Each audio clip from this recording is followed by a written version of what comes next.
It is a bird revered by Chaucer, Shakespeare, sung of course, in Christmas carols, but it is now the fastest declining bird in the UK.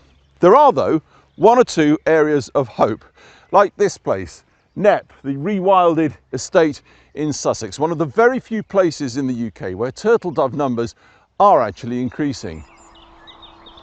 Last year we had 23 singing males, so that means we probably had even double that number of turtle doves in this area, which is extraordinary. But fragmented islands of success won't save the species. Wildlife needs connection, corridors to flourish.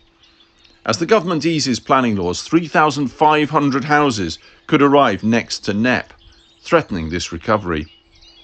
We've got to protect every patch of green space, of land we have, because if we don't, we are going to see the continued crash, and it is a crash, of biodiversity throughout our country. And we're going to fail in our attempts to tackle climate change.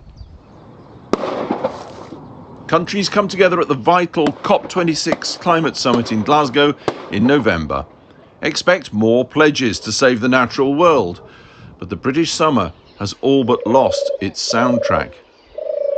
The purring of turtle doves. Only action, not promises and targets, will bring it back.